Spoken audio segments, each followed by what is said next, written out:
Welcome to our talk on ACL injury in adolescents. I'm Fiona Roach. I'm the General Manager here at the Sports Surgery Clinic.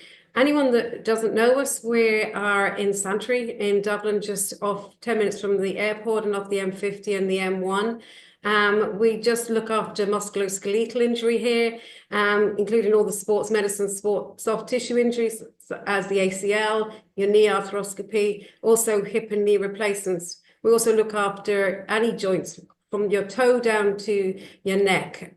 So if you have any other queries, please feel free to send us in questions.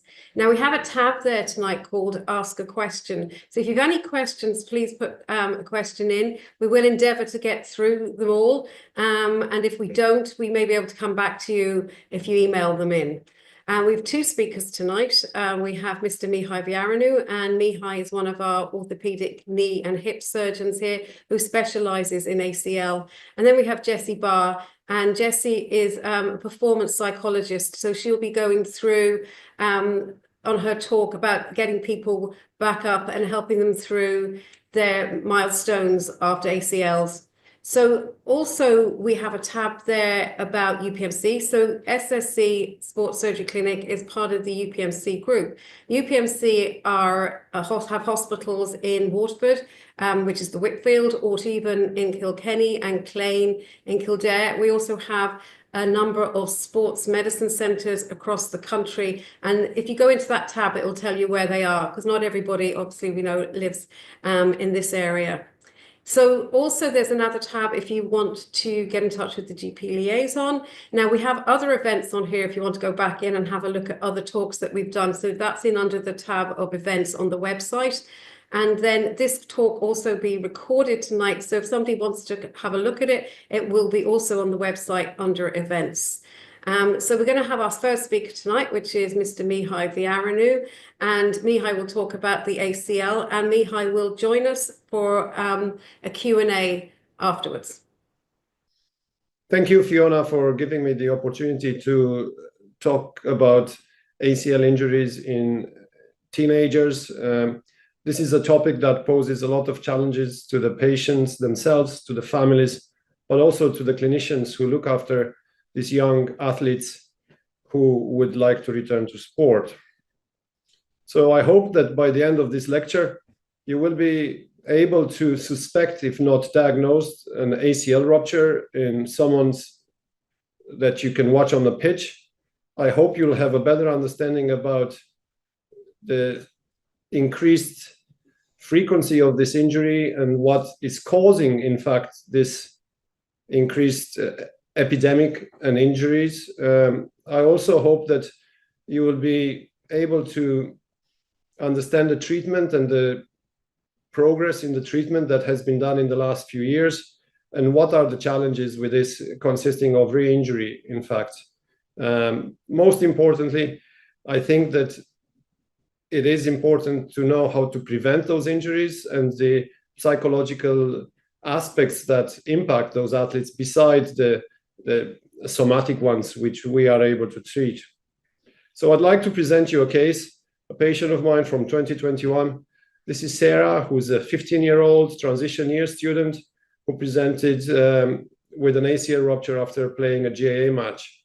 She had surgery with me. We performed a primary ACL reconstruction with an extra-articular iliotibial band tenodesis. She had a whole year of rehabilitation, and after returning to playing GAA in the second match, she suffered an injury to the other knee. She returned then to us. We operated in the other knee, and this time it was a huge disappointment and for Sarah. And I had to ask for Dr. Jessie Barr, our psychologist, to work with her in the second year of rehabilitation consecutively. I had seen Sarah's parents recently because they came with her younger brother, who also ruptured his ACL while playing GAA. So this is a video of the injury that Sarah suffered. So you can watch her left knee, that is typical, forcefully step, trying to change direction, decelerate, and the left knee gave way. It's almost classical that the patients hug their knees, they go to the ground. It's sharp pain immediately. They often being helped off the pitch, but after a few minutes, although the knee gets quite swollen, it's not that painful. So this is a classical ACL injuries. So Sarah had surgery with us. Unfortunately, after returning after a year, she suffered another ACL injury. So how do we rupture the ACL? Well, generally, the vast majority of injuries happen with a non-contact injury. And as Sarah, as we saw in that video clip, the foot is stuck to the ground. There is an element of rotation to the knee. And the lateral side literally comes out of the joint for a fraction of a second and pops back in. And when that happens, the ACL, which is a small ligament inside the knee, gets snapped. A small minority of injuries happen through contact when another player falls onto the patient's leg, or indeed from hit from the side contact, as we can see in this picture. Those injuries are generally more severe and are associated with other ligaments injuries. This is a very interesting statistic that comes from our neighbors in UK, and the study concluded that for every ACL reconstruction surgery from 1990s, we are doing 29 ACL surgeries now. So there's a huge 300% increase in ACL injuries that we can see, possibly because it's way more awareness among the general population, also because at that time we didn't recognize those injuries and therefore we didn't treat them. I think everybody in the audience know a guy of my age who had a dodgy knee, who was strapping the knee while playing football. These guys generally tend to get arthritis in their 50s and 60s, requiring other forms of knee surgery. So just to expand on world-wide view, in US, due to their large number of sports people, there are about 100,000 towards 200,000 ACLs per year. It's an increase in adolescents and juvenile ACLs about 2.5% each year. And females are 4 to 6 times higher in cutting, pivoting sports in terms of ACL injuries. The Australia is the highest rate of ACL reconstruction in the world. When a study looked at under 25 years old, ACL rupture increased by 74% over the last 15 years. In Norway, they have a very strong ACL registry in Northern European countries, and similar increase by 40 and 55% respectively in males and women's in terms of ACLs in adolescents and juveniles. When we look at our own registry here at the Sports Surgery Clinic, which we started in 2015, I just took the last 5 years, and you could see at the bottom the grand total of ACL injuries in the under 20s has increased dramatically. In fact, in the last 3 years, we almost doubled the number of ACL injuries in young people.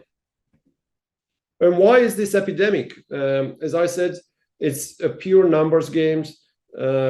Increased participation in younger age, who play for longer periods of time. They play a number of sports. They play throughout the year, winter and summer.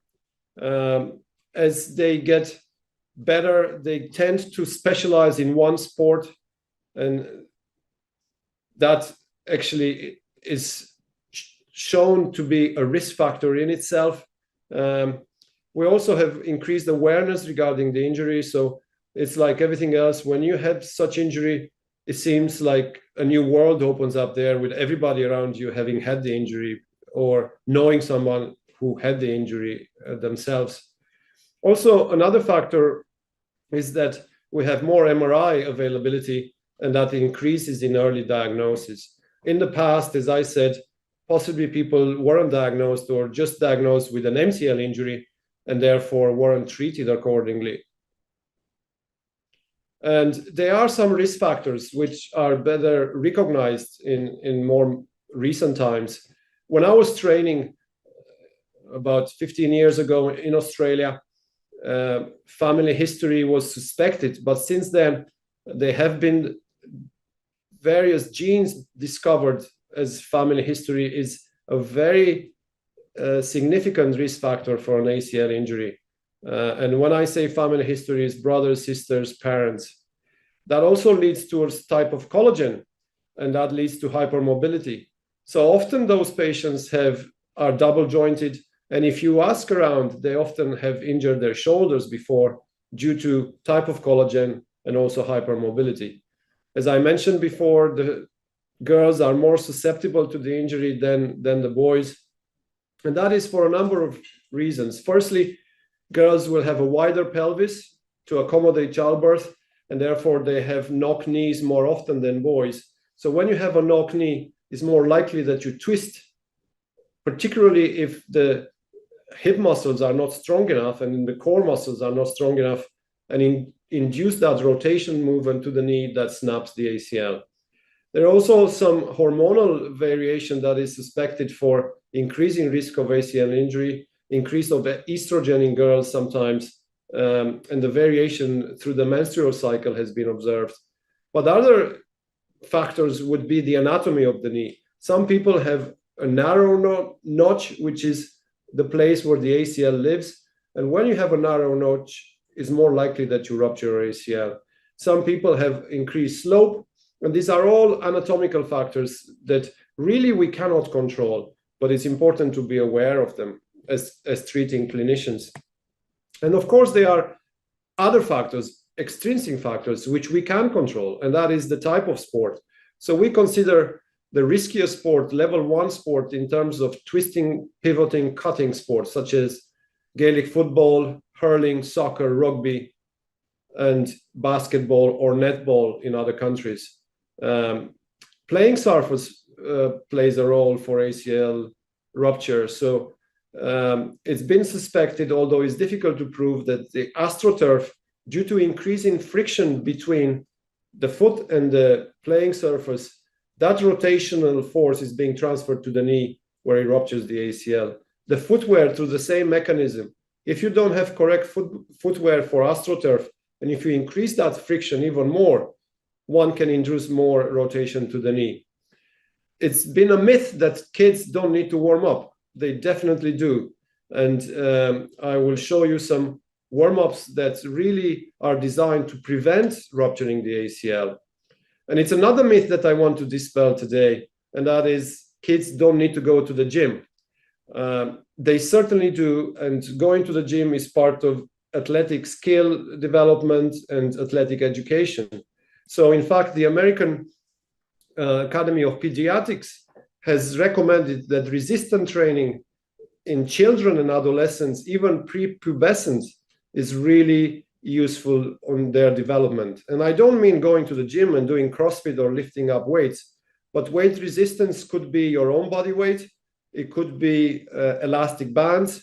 It could be chin-ups, pull-ups, agility, proprioceptive exercises that should be done in the gym under supervision, and learning how to do correct jumps, hops, and step-ups.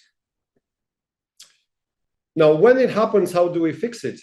We generally take a graft from a different part of the knee, and some techniques take a graft of the patella, when you take a piece of bone of the patella and a piece of bone on the tibia with a tendon in between, and the patella tendon is being rooted into the knee to become your ACL and being fixed with 2 screws. Another technique will be to take the hamstring tendons from the back of the leg, and similarly, that's being rooted in the knee to become the new ACL and to control rotation. So various surgeons have various preferences, but in this age group, when the physis and the growth plates in the kids are closing or still open, in particularly the prepubescent ones, hamstring is preferred due to the fact that putting a bone block through the physis is not really indicated. So what is the challenge with these injuries? Obviously, the same as primary ACLs happen more often. Also, the re-rupture rate is quite high. So when you think about it, why did it happen in the first place? Obviously, what we reconstruct, it's not as strong, as solid as what we were born with. And therefore, we encounter a re-rupture rate, a re-injury rate. And that has been reported around the world, irrespective of who does it, where it's being done, or what graft they use, between as little as 8% at 2 years, and as high as 30% at 3 years. So it's been widely accepted in the literature that in this age group, 1 in 4 athletes younger than 25 who return to sport after ACL surgery will go on to have a secondary ACL injury. And what I mean by secondary ACL injury is either re-rupture of the graft or injuring to the other knee. So if you think about it, again, why did it happen in the first place? If you go back to the same risk factor, particularly level 1 sports, there is a huge chance that that will happen again, particularly to the other knee. And that led around the world for people to try to reduce this re-injury rate and re-rupture rate. And on this background, the extra-articular procedure has been explored as an other surgical innovation in order to reduce the re-rupture rate. So what does it mean? As shown in the picture, beside doing the ACL graft, we also take a strip of the iliotibial band, which is a strong fibrous layer at the side of the knee on the outside, and wrap it around one of the ligaments to stop it rotating. I describe it as being like a seat belt. And that took vogue about 10 years ago. And the research that has been conducted since shows that the re-rupture rate has been reduced to less than 4%. So I would like to share with you our experience here in our practice in Sports Surgery Clinic. When we use the extra-articular procedure, I looked at all my patients over a period of 6 years. We had about 192 patients. We lost a few to follow up, but about 160 were followed up for minimum of 2 years. All these patients were operated with hamstring graft and extra-articular iliotibial band tenodesis, and they were followed up for at minimum 2 years. So this graph shows the distribution of females and males. There were more males in the younger adult group. There were a few prepubescent, about 10 patients between their puberty, before their puberty, and they require a special surgical technique. And the sports that they were doing, I grouped the GAA being hurling and Gaelic football. The vast majority, about 75%, were in GAA. A few patients played soccer, a few played rugby, and the rest played basketball or gymnastics. So what did we find after following these people from between 2 and 8 years? We phoned everybody and we asked them if they had any other surgery. So what we found is that the re-rupture rate, in other words, injury to the same knee, only 4 suffered this, and they were representing about 2.5%, significantly lower to the rates that I presented worldwide. And a significant number, about 20 patients, suffer an injury like Sarah to the other knee. Those represented about 12.6%. So what have we learned by looking at our work and data in the last 8 years? So we demonstrated that the hamstring graft and with the extra-articular iliotibial band tenodesis reduces significantly the re-rupture rate to 2.5%. There is still a high rate of contralateral injuries, about 13%. I insist that the patients will have a minimum 9 months of rehabilitation and to return to sport at 1 year after their surgery. We do that after we test them clinically and in our 3D biomechanical lab. And I stress to everybody at 9 months when I see them the importance of injury prevention.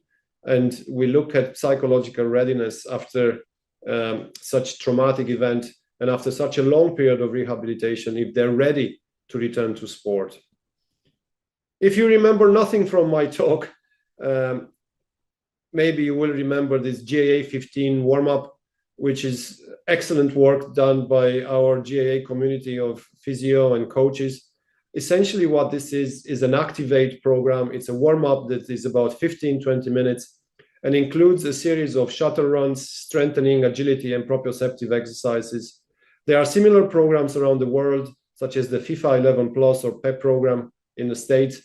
And there's been a lot of research done in collegiate athletes showing that if we do these warm-ups at least 3 times per week, we reduce the knee injuries by 40 to 60%.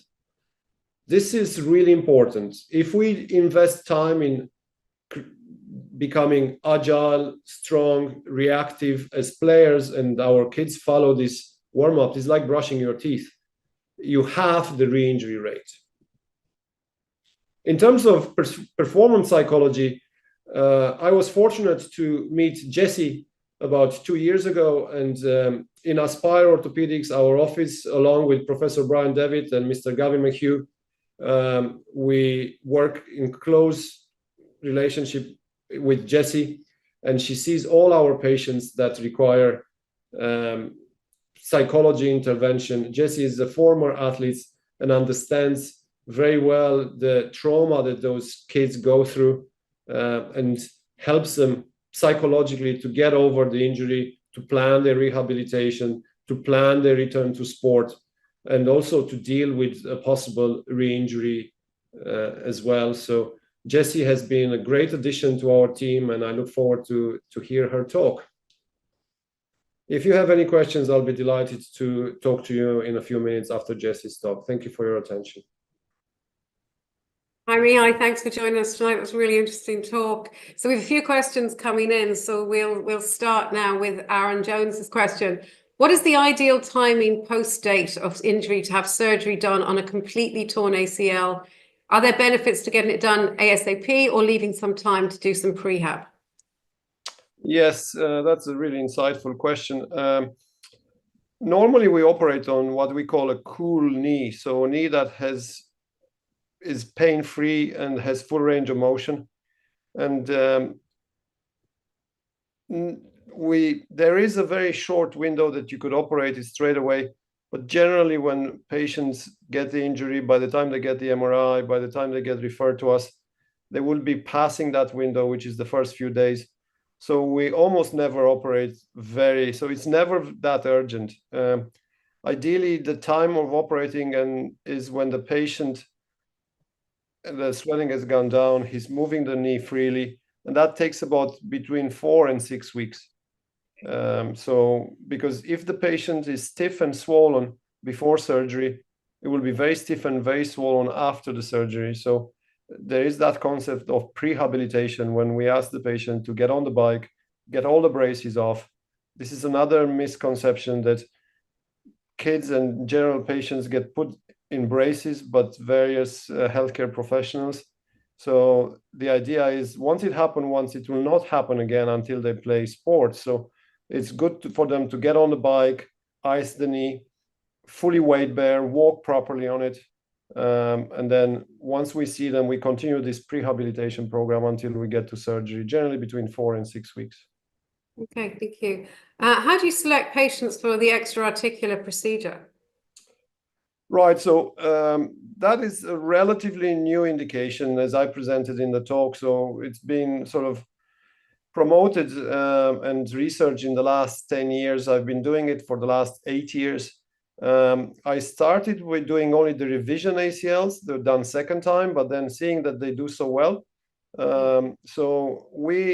I'm trying to select the high-risk patients. And what I mean by that is patients and teenagers who have either a family history, are double jointed, have increased laxity, and also want to return to level 1 sport. And I mean by that GAA, hurling, rugby, soccer, and because they have a higher risk, as shown in the talk, of re-injury.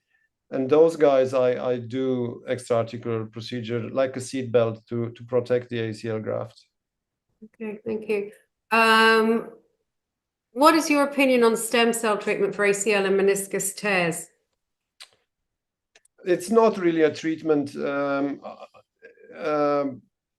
Yeah, we don't use it.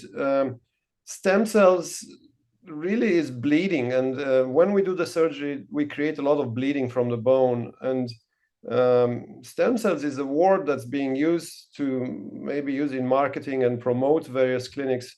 There is no clear evidence. There is no evidence that the stem cells are helping in degenerative conditions, but not at all in youngsters who have lots of proliferative cells themselves. That's not an issue. No, that we don't use that at all. Okay. This question here, what surgery, if any, is indicated for an overstretched ACL? Oh, that's a very, yeah, that's a very rare situation. There is no such thing as overstretched ACL. I think it's a partial torn ACL. So if you remember the mechanism of injury, the half of the knee dislocates, and it's like tearing a rope that you put tension on it, and it gets stretched to a certain point and it fails catastrophically. And that's why the ACL ruptures. It's a catastrophic failure of the ACL. It's not like an elastic that gets stretched and then, it's extremely rare that maybe in a low energy situation like skiing or jiu-jitsu that you slowly stretch the knee. I've seen it maybe once or twice. And generally we treat those conservatively. But if the patient has instability with such stretched ACLs, so to speak, we tend to reconstruct it.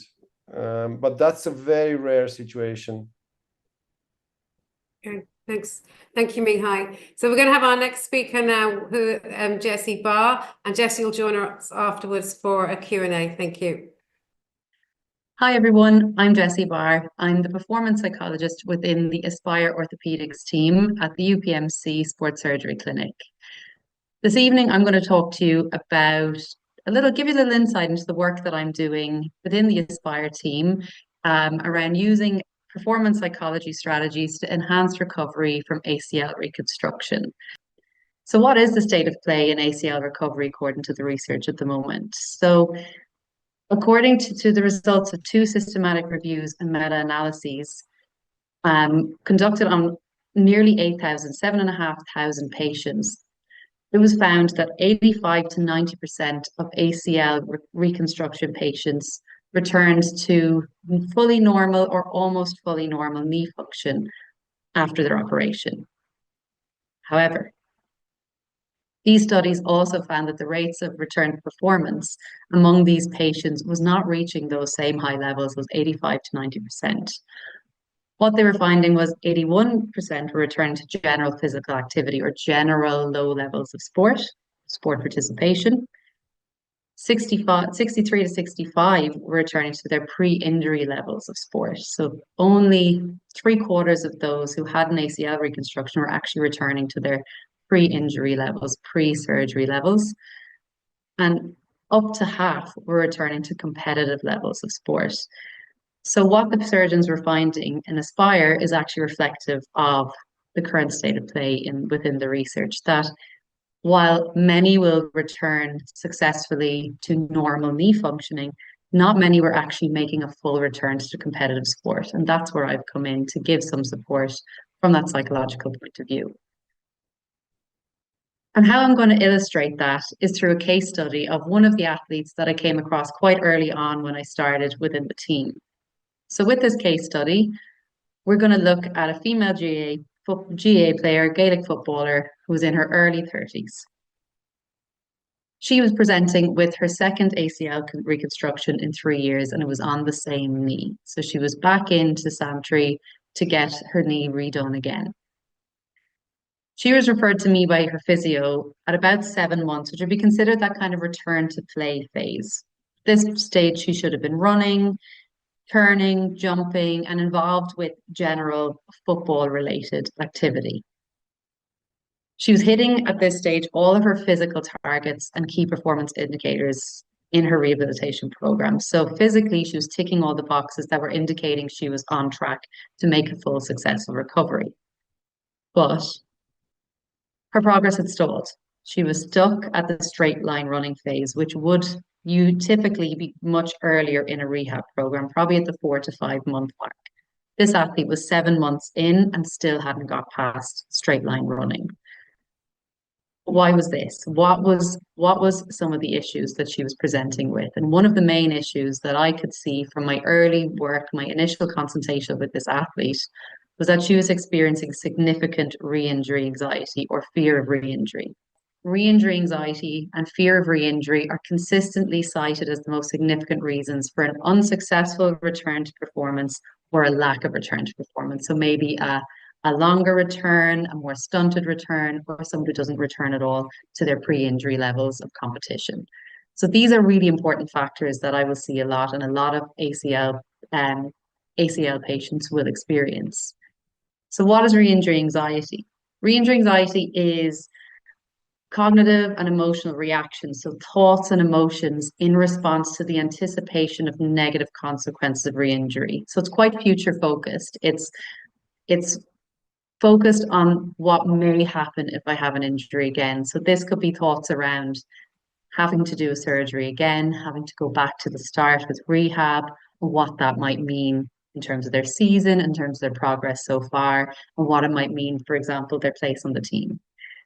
It can manifest in lots of different ways with negative emotions like frustration, hopelessness, anger even, and it can just be persistent worry and just general uncertainty that the athlete's presenting with. And as a result, the athlete may want to avoid certain movements or activities. What I was seeing with this athlete in this initial consultation was significant re-injury anxiety. She was terrified essentially of injuring the knee a third time, or even injuring her other knee and requiring surgery on the other knee that hadn't yet had a surgery.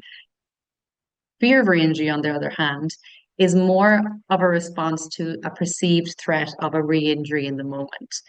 And the challenge of this is it doesn't always present when an athlete presents to the physio or the surgeon or their clinical specialists on checkup. It usually only manifests when they're actually in their place where they do sport. So on the pitch, on the track, wherever they are. So it's that immediate emotional response, so that immediate fear and stress response, and fit behavioral responses, which could lead to avoidance behaviors as well. So the fear of re-injury presents in the moment when a person is presented with the opportunity to do something that they fear could cause a re-injury. Where this athlete was experiencing this was on change of direction. So as I mentioned, she was stuck in straight line running. Change of direction, turning on the pitch was causing a huge fear of re-injury, so having a strong emotional reaction at the pitch. She had a strong fear of movement and the fear of the pain caused by the movement. And it was leading to these fear avoidance beliefs, which are the thoughts and emotions that were driving the fear that she was experiencing about these change of direction, these turns causing further injury. So just to understand re-injury fear and anxiety, it's a really important factor for me to understand, and to understand the sources of it, because these fears and anxieties can create some quite strong, long-lasting beliefs. So I needed to understand the patient's story. What was going on up until now, where I'm meeting her at 7 months? What has created this fear and anxiety, and why is it presenting so strong, and why is it presenting now? So again, back to the case study of my female GAA player. Her first ACL that she did on her 3 years prior was very successful. There was a smooth rehabilitation and recovery, and she had a full return to performance within 10 months. Her second ACL, she was already significantly behind on her timelines by the time I met her, and according to her physio, had been quite behind on her timelines all the way along, had experienced more setbacks. She had family members who had had ACL reconstructions as well, to various levels of success. So brother and 2 cousins, all male. And some had made full successful returns, one had not returned to sport at all. So her experience of those around her had been quite mixed, so it wasn't instilling her with confidence either. She was working full-time as a teacher, so she was quite conscious of spending a lot of time on her feet, and she wasn't getting to recover, and rest the injured knee as much as she wanted, and didn't have as much time as others to maybe dedicate to her rehab and her recovery. She was one of the most senior members of her club and her county team, which was really important to know, because there was maybe an element of pressure, there was an element of expectation, and whether that was an external or that was self-imposed, she was quite a senior member and had, aspirations of returning. And finally, what was another really interesting factor to understand in her story is she was nearing the end of her playing career. And why is this important? Well, when we talk about re-injury anxiety and the anxiety related to the future outcomes of an injury, she thought she was too old to have to go through the whole process again. So if she was to get to re-injure the knee or injure the other one, she thought that was probably going to be the end of her career. She didn't have that much time left in her and in her playing career. So that was something that was really important, probably driving a lot of that anxiety, was that she really just felt that her clock was against her. So just to take a step back and understand what some of the potential psychological responses to sports injury can be and what maybe creates those responses, I'm going to introduce the integrated model of response to sports injury. So this model indicates what could create the psychological and emotional responses to a sport injury and also to the rehabilitation process. And that response is actually created before the injury even happens. So that can be linked to personality factors, history of stressors, coping resources, intervention. So what does that person already have access to? What type of person are they? Are they someone who's tendency to be quite anxious? So even before the injury happens, there are some factors that can create the response. Then once the injury happens, once the ACL has been torn, there is a number of factors that will impact and contribute to the emotional and psychological responses that the athlete will present with, both at the time of injury, both and throughout the rehabilitation process. So the athlete will take into account for their personal factors, things like their injury history, have they experienced of injury previously, for example, their individual differences, so their motivation, their athletic identity, which I will speak about in a little bit more detail in a while, that idea of how much they identify with being an athlete, what age and gender they are, all of those personal factors can contribute. Those are then combined with things like the situational factors, so the sport, when in the season, is it right coming into the start of the season versus the end could change the psychological response. Who are the people around them, those social support networks? Is there a lack of social support, or is there good availability of support to the athlete? Those are some situational factors that can create positive or negative responses. So as you can see, quite complex, no way to really predict how any athlete is going to react. So getting that understanding of the person, understanding their story, understanding the beliefs they're taking with them as well, can give an indication of where I can offer my help and support. So what does her player tell me about that? Why was she experiencing it?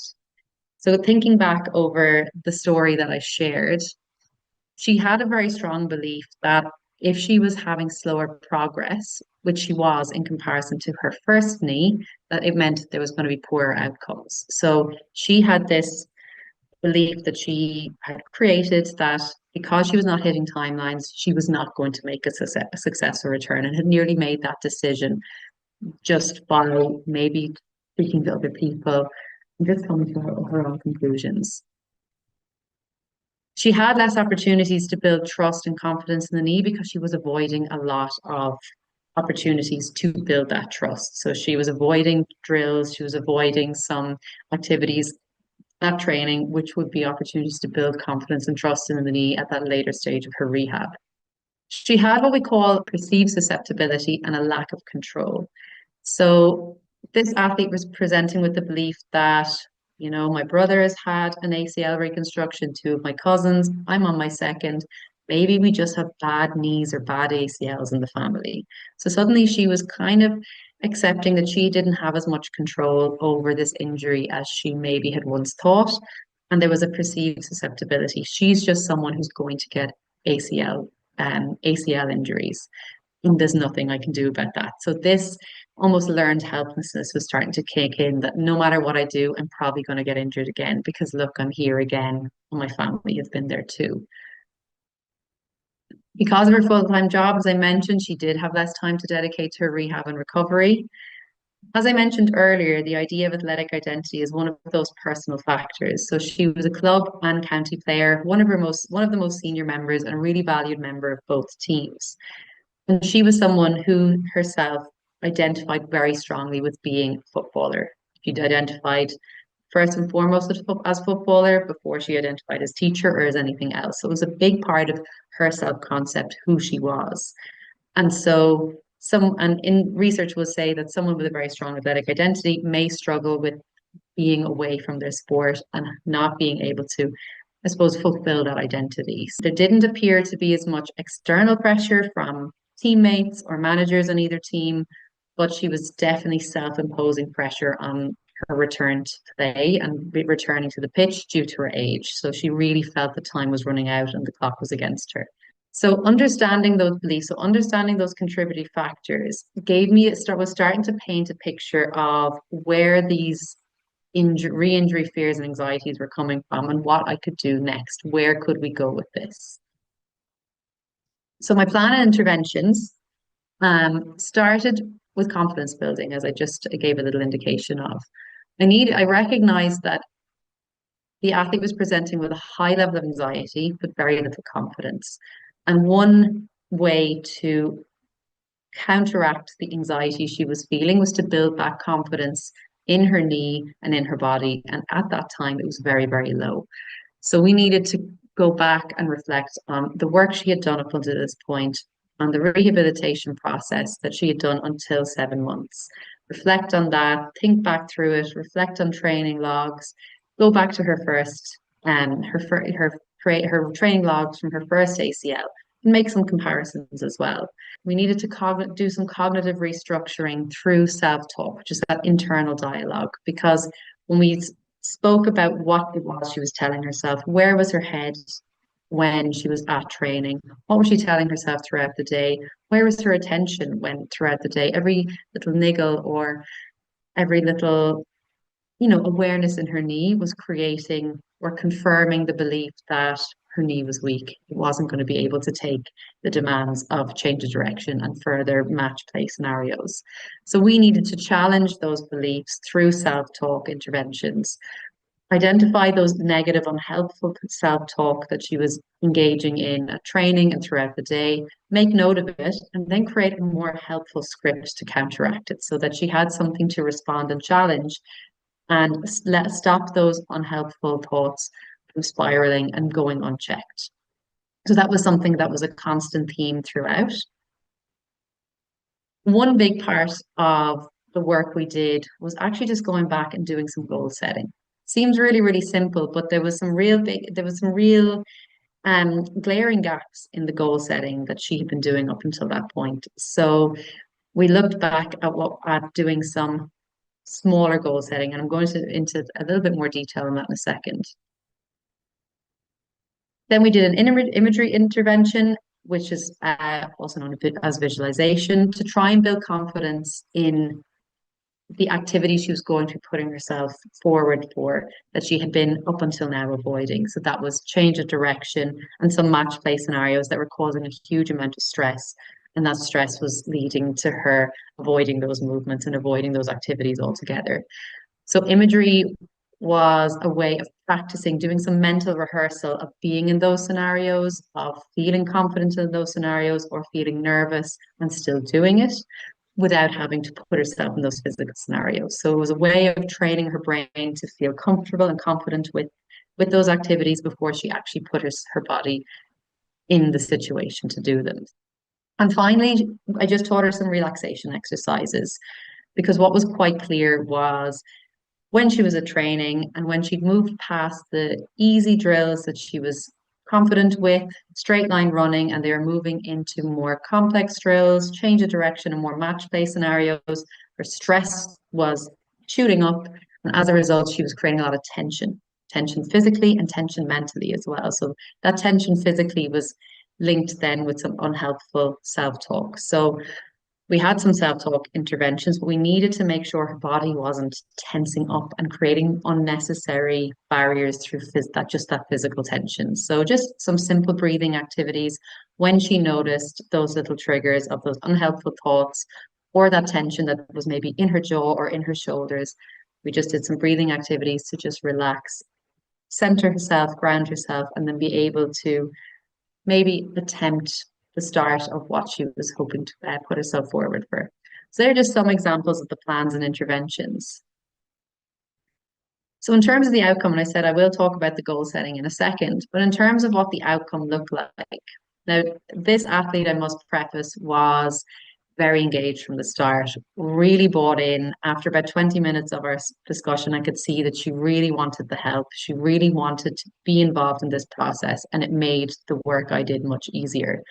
So the athlete did present with this re-injury anxiety and fear of re-injury. We had 3 consultations, which looked at those 4 or 5 interventions. After those 3 consultations, she felt confident enough to return to performance and played just 10 minutes. She was delighted with that, just 10 minutes. Following that, we had 1 or 2 more consultations throughout the season. And after those, she felt confident and ready to return to full match participation. So for the first time in her rehab for that second ACL, she felt psychologically ready to return to match participation, to match play, and was able to overcome those barriers. Again, everything was to do with the athlete, how engaged she was and how willing she was to give everything a go. So I mentioned goal setting, and this was a big part of our intervention and probably bigger than I anticipated it being, because it always seems like one of the most simple interventions, but it can be so effective if done right. So what I recognize in my early discussions with athletes, I always want to identify what their goals are for the rehabilitation, the recovery, and what they're hoping to return to. And where she was at 7 months, this was an athlete who could only run in a straight line. Her overall goal was the top of that set of stairs was to play a match. And I said, okay, well, we need to bring it back a bit. We're a really long way away from playing a match if you can't do anything bar running in a straight line. So we discussed what would be the next step from where she is. And she said, okay, well, the big goal then, taking it back a number of steps, was change of direction at speed with the ball. So that became our main focus. We parked the match. We said, we'll come back to that, but let's just make a smaller, more achievable target that doesn't seem so daunting. And what I realized with talking to her, and something I've recognized with a lot of the athletes that I've been working with after an ACL reconstruction, is there aren't enough of those kind of smaller incremental goals between those large milestones. And this is probably most evident in the latter part of the rehab. Because obviously early on in the rehab, it's very controlled, it's gym-based, and there's a lot of small goals to hit. Once the athlete moves out onto the pitch or out into the field of play, and they're back in training, suddenly the jump becomes much bigger with less kind of smaller goals to kind of build that confidence up slowly in the way that we're being done in the gym. So really that was where that lack of opportunity to build the confidence and the trust in the knee was presenting, because she hadn't had the opportunities to actually do that. She was just trying to jump too far forward. So what we did is we revised her goal setting. So instead of it being match play, we parked that completely and we said, okay, your performance goal 1 is that change of direction at speed with the ball. We set that at the top of that set of stairs for where she was at now. And again, we brought it back. So that's the performance goal. That's a performance indicator that she can move on to the next.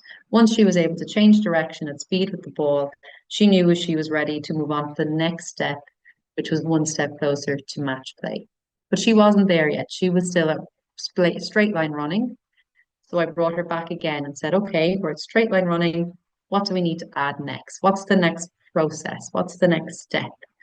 The next process was just change of direction, being able to participate in change of direction drills at a steady pace. Then she was ready to progress to the next step, that next process goal, which was a change of direction drills at a steady pace adding in a ball. So adding in another small demand. Once she was ready to do that, move on to change of direction at speed.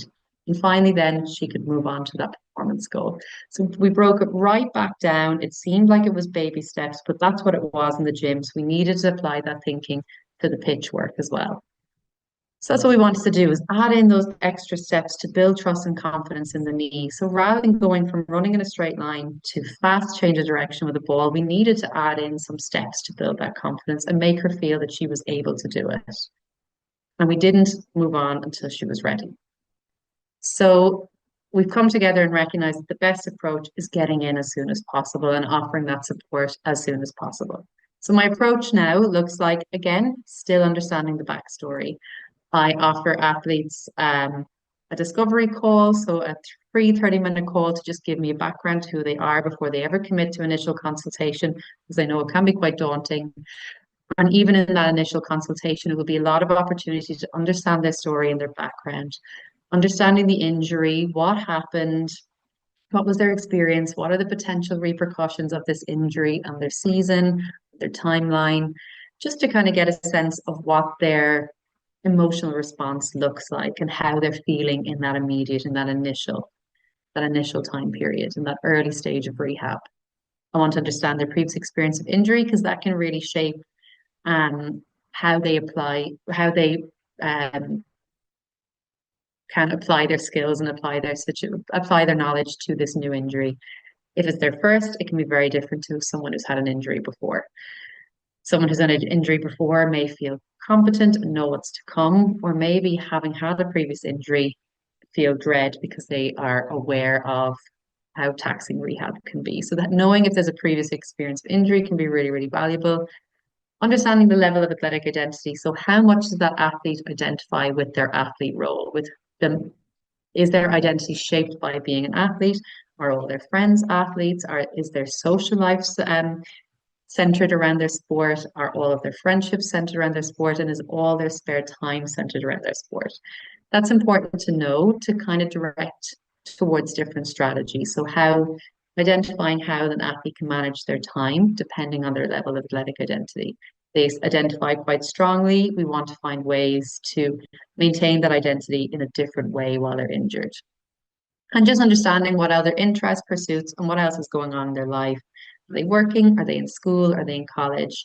Or are they full-time athletes? So just understanding what else are going to be there to distract them during this rehabilitation process. Understanding their current knowledge. So what do they know about ACL reconstructions? What do they know about the rehabilitation and the recovery? Do they have any experience with other people? Does any of their teammates, family members, friends, and what was their experience? And are there any beliefs or fears they hold about the rehab process or that return to play? Are they someone coming in saying, understanding that only half of people return to full sport and full competitive levels? Or are they someone coming in believing that the harder I work in my rehab, the more likely I am to return? So understanding where they are at the moment and what their beliefs and knowledge is.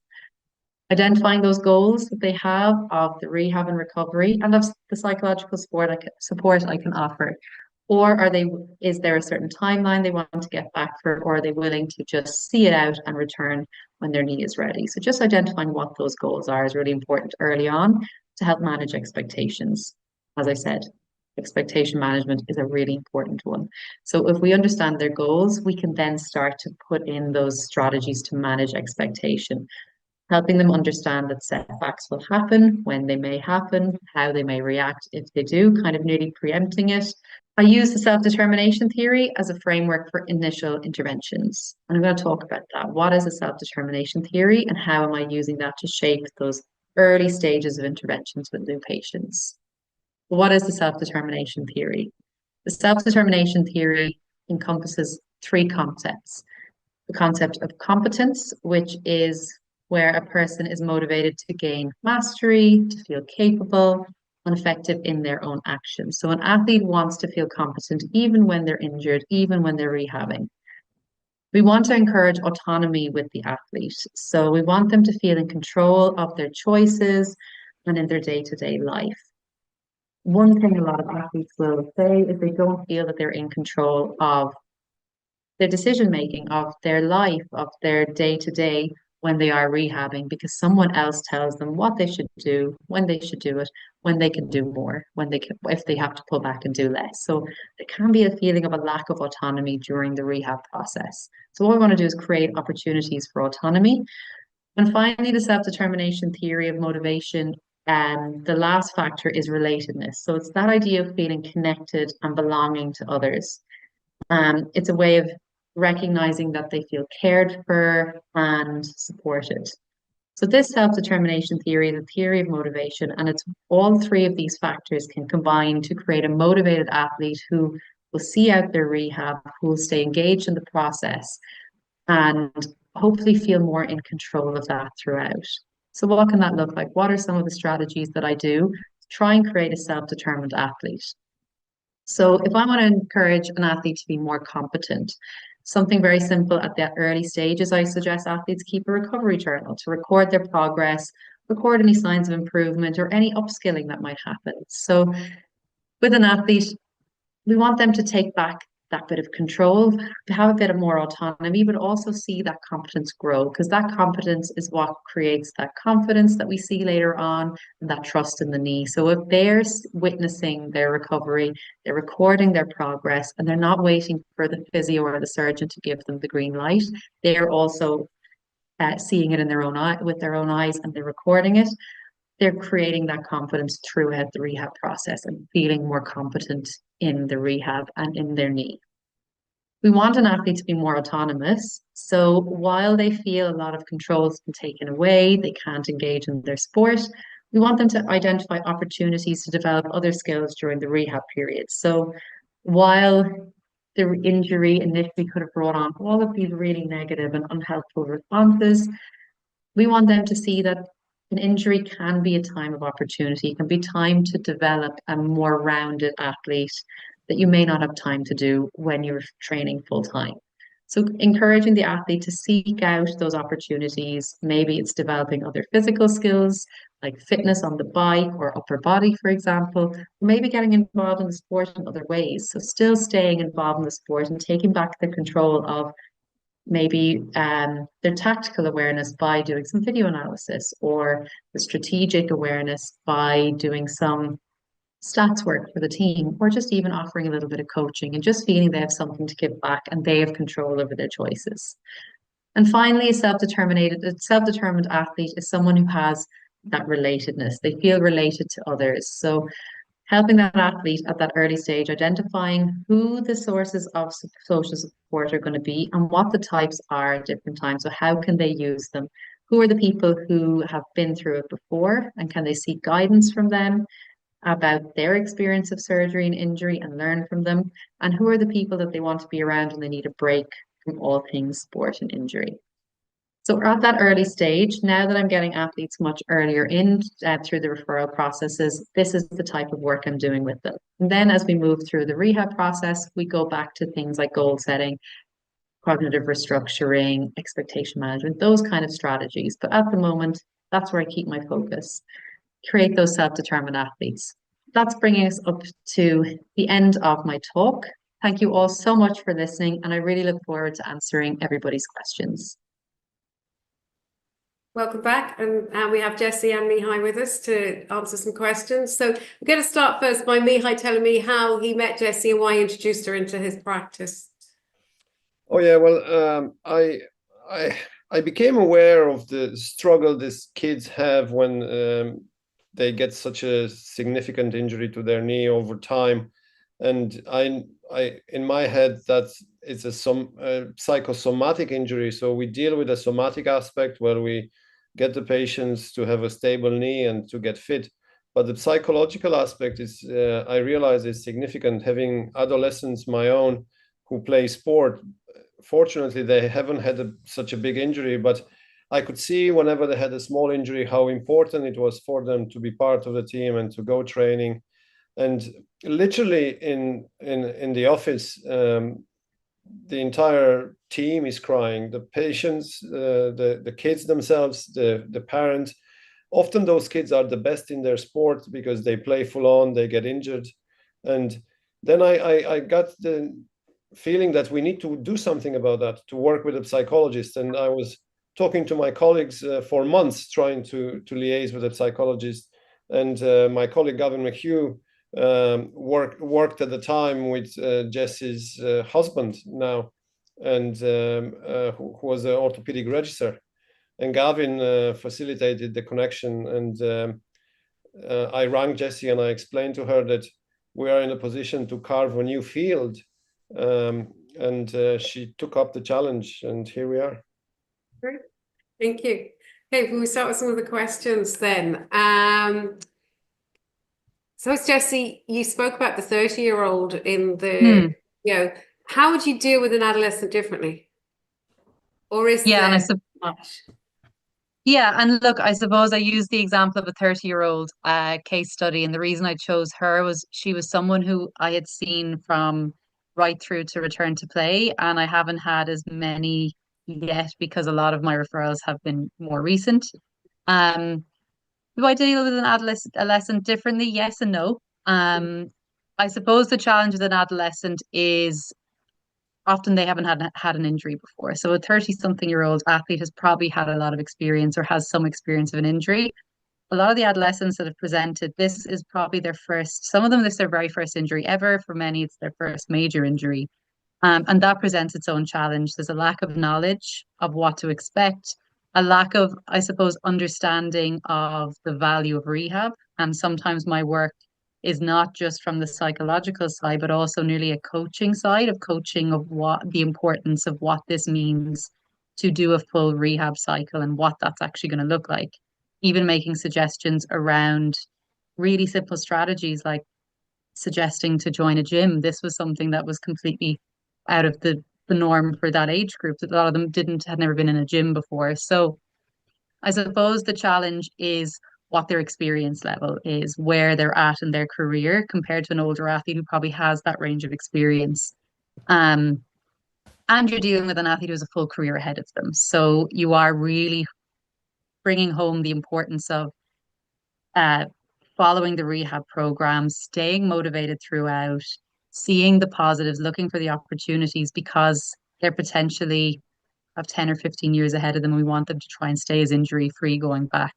So that's definitely a way of approaching it, is understanding the age and what change, like what the different dynamics, how that looks depending on what their experience is in the sport. And as Mihai said, they usually are the best in their sport and probably haven't had many setbacks so far. So a lot of it is around coping strategies for dealing with what is probably their first major setback and maybe even first major injury. Thank you. And we're speaking about the knee, but you look after other areas of the body too, don't you? I do. Unlike Mihai, I'm not a specialist in the knee. The skills that I use for ACL patients can be applied to the shoulder, to the hip, to musculoskeletal. It's not necessarily just ACL specifically. Obviously ACL is one of the longer of the rehabs, but I have a skill set in other areas as well. A lot of the strategies I would use would just be molded to suit the injury and the demands of that recovery process. Okay, thank you. Do you find any challenges working with adolescents? And someone said, and how would they refer into you?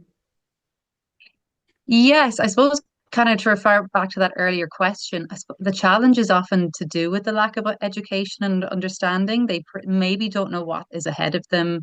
They maybe don't know many people who've had it.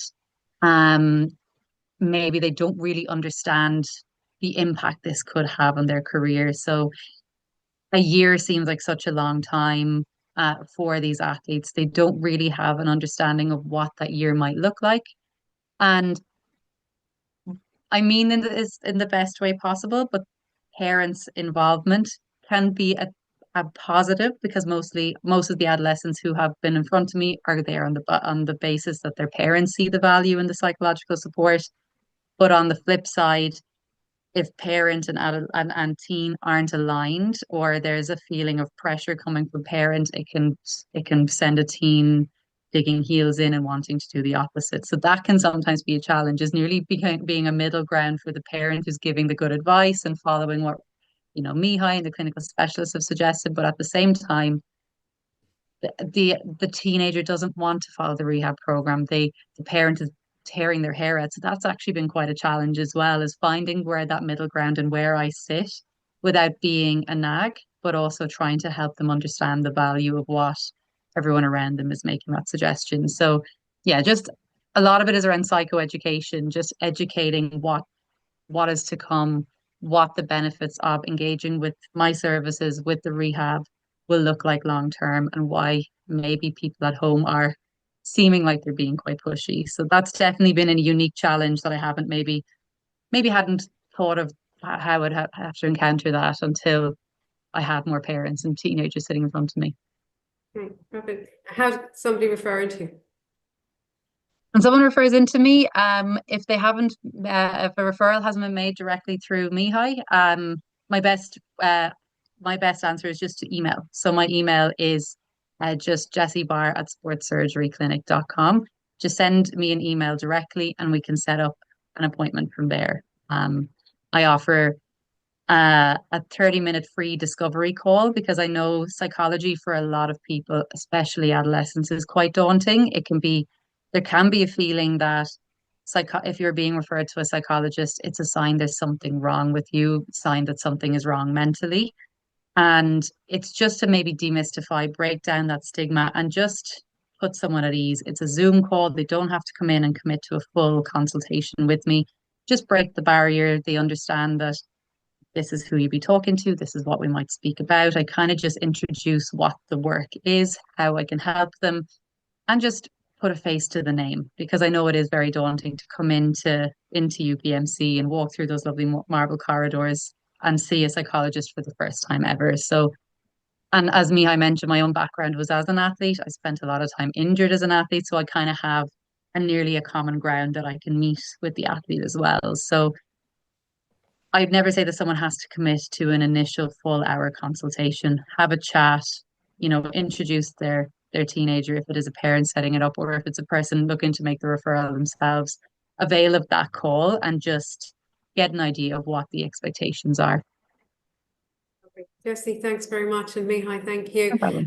This event will be on our website under events if anybody wants to go in and watch it, or direct anybody there. We will send out a survey as well, if you can just complete it and give us any critique and also any suggestions for other talks as well. So just want to say thank you for joining us tonight, and thanks again to Jessie and to Mihai. Thank you.